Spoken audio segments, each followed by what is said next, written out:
Bejn is-26 ta' Settembru u l-4 ta' Novembru, Malta se tkun qed tospita Art Camp tal-Aġenzija tan-Nazzjonijiet Magħquda il-UNESCO.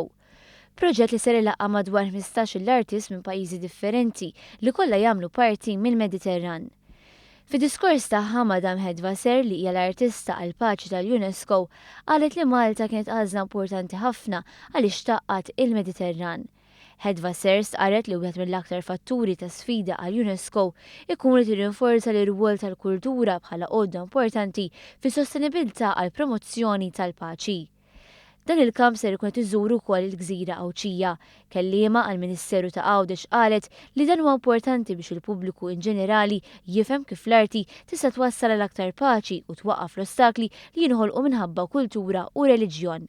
Tkellimna wkoll mal-Koordinatur tal-UNESCO Kevin Xiberras.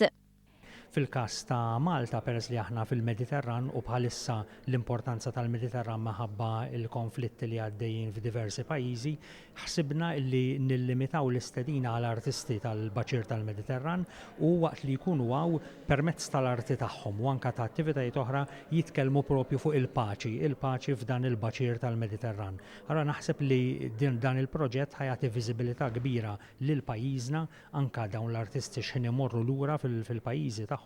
Il-President ta' Malta Mary Louise Colero Prekas qarret li pajjiżna jinsab onorat li ser kun jilqa' avvenimenti daqstant importanti.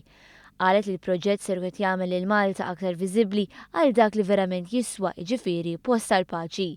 Hija qalet ukoll li din ser tkun okkażjoni li ġib aktar nies ta' kulturi differenti f'daqqa filwaqt li jpittru jesibixxu x-xogħol tagħhom ikunu qed jaħdmu għal nobli. L-inizjattiva se tkun tissir fil-Palazz tal-Verdala u kol Villa Randil f'Għawdex.